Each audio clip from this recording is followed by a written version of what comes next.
What if I told you one of the most effective weapons in World War II wasn't a bomb or a tank, but a steak dinner? It sounds impossible, right? Well, today we're going to pull back the curtain on a story that seems to defy all logic. A story about what really happened inside America's prisoner of war camps and how it reveals a startling truth about power. Just let that sink in for a second. I had gotten so fat, you could no longer see my eyes. Now, that's not a quote from some rich civilian. That came from a soldier of the Third Reich, a captured enemy sitting in an American prison camp in Alabama. That single, unbelievable sentence is the mystery we're unpacking today. How on earth could that be real? And get this, it wasn't just a one-off thing. That particular prisoner put on 57 pounds, but the average weight gain for thousands of others was somewhere between 40 and 60 pounds. This goes way beyond just decent treatment. We're talking about a massive, systematic physical transformation. And to really feel the shock of that, you have to understand what these men were being saved from. To really get why this was so mind-blowing for these soldiers, we need to step into their shoes for a minute. You have to picture the world they came from, which was a world of constant hunger, of slow, grinding starvation. What they were about to experience in America was, to them, something out of a dream. Okay, so look at this. It's night and day. On the left is what an elite German soldier in the Afrika Korps was eating. We're talking bread filled out with sawdust to make it feel heavier. That coffee, it was called ersatz coffee, basically just roasted acorns. And meat, when they got it, was often horse or mule out of a can. Now look at the right. That was their first meal as prisoners in the U.S. Scrambled eggs and bacon, white bread with real butter, and actual coffee with sugar. For a lot of these guys, it was more food and better food than they'd seen in years of fighting for Hitler. And we're not just talking about guys who are a little hungry. When the Allies captured these troops in North Africa, the medical reports were terrifying. They called it an army in biological collapse. One American doctor, James Patterson, he documented guys with scurvy, their gums bleeding from lack of vitamins, and edema, this awful swelling all over their bodies because they had no protein. An American officer put it more bluntly. He just said they were walking cadavers. Which brings us to the big, central question, right? The one you've probably been asking this whole time. American families on the home front were dealing with strict rationing. You had ration stamps for sugar, for coffee, for meat. So why in the world was the U.S. government feeding its sworn enemies steak and bacon? Well, this was no accident. It was a cold, calculated, and brilliant strategy. All right, so let's pull back the curtain here. This wasn't some random act of kindness. Oh no, this was a complex, multi-layered plan. It was part international law, part military pragmatism, and part something else entirely, a surprisingly forward-thinking vision for what the world should look like after the war. Okay, first things first, there were rules. The Geneva Convention was very clear. It said you had to feed your prisoners the same way you feed your own soldiers who aren't on the front lines. And the American ration for those troops was huge, something like 4,000 calories a day. But, and this is a big but, just following the rules doesn't explain everything. It doesn't explain why they went so far above and beyond. And here it is, the real pragmatic reason, laid out plain as day in an internal Army memo. Reciprocity. The thinking was incredibly simple. The U.S. knew that stories of this good treatment would get back to Germany. So it was a message. A very clear one. We treat your guys well, you'd better treat our guys well. It was basically a massive, high-stakes insurance policy for the 90,000 American POWs in German camps. Now, to get a sense of the scale here, we're not talking about a few thousand guys. By the war's end, America was holding 425,000 German prisoners. 425,000. That's like feeding the entire population of Miami, Florida every single day, 3 times a day to military standards. The logistics alone were a staggering show of force. But as you can imagine, this policy caused some serious problems back home. Because while this strategy of abundance looked great on paper from a military perspective, it created some really deep, really uncomfortable feelings on the American home front. To a lot of ordinary people, it just felt completely fundamentally wrong.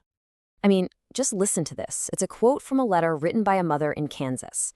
My 3 sons fight in Europe, while German prisoners here eat steak twice weekly. I haven't seen steak since Pearl Harbor.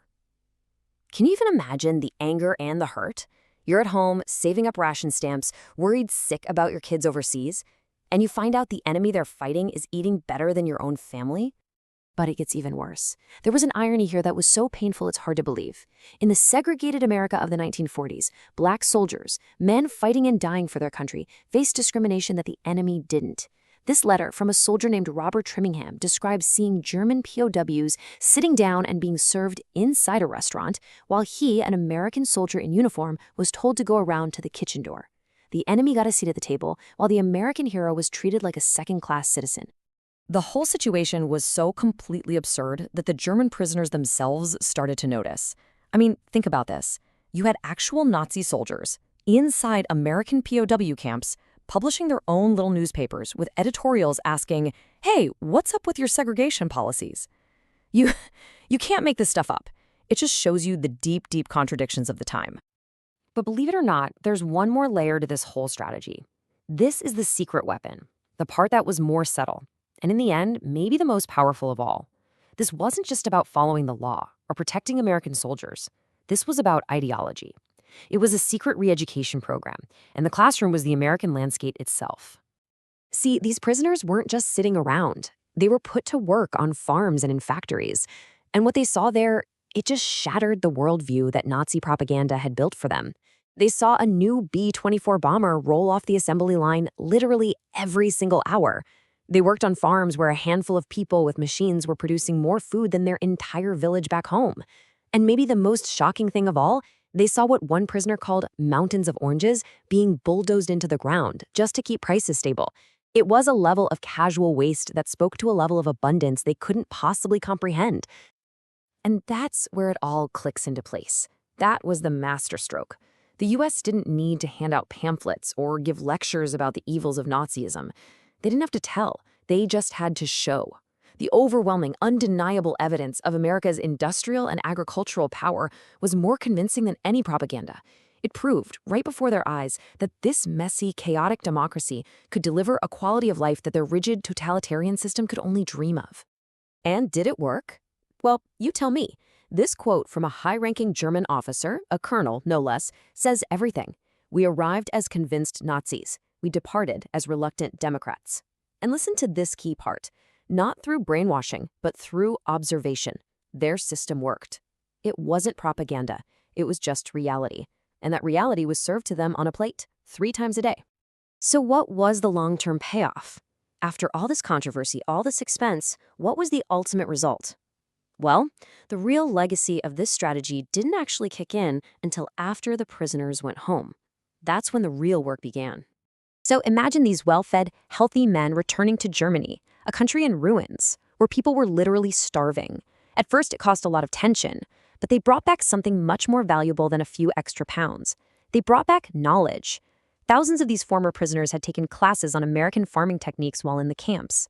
They went home and started using them, sparking an agricultural revolution that increased German farm yields by 30% in just 5 years. This was a critical piece of Germany's famous post-war economic miracle. And this quote from Colonel James Patterson, remember him, the doctor from the beginning, it just ties it all together perfectly. America literally converted food, its agricultural surplus, directly into political capital. It wasn't just about feeding prisoners, it was about investing in a future, peaceful, and democratic Germany. They bought future peace with present food. When you really boil it all down, it's this simple. The ideological war wasn't won on the battlefield, it was won at the dinner table. For every pound of weight a German prisoner gained, you could argue a pound of Nazi ideology was lost. They went home as walking, talking advertisements for a system so powerful, so unbelievably productive, that it could afford to fatten up the very enemies who tried to destroy it. So, I guess it leaves us with a pretty big question, doesn't it? What really is a nation's most powerful weapon? Is it the bombs, the tanks, the things that destroy? Or, as this story suggests, could it be the ability to produce, to create, and the wisdom to know how to turn that abundance into an argument for peace? It makes you wonder, maybe the greatest victories aren't won by destroying your enemy, but by showing them a better way to live.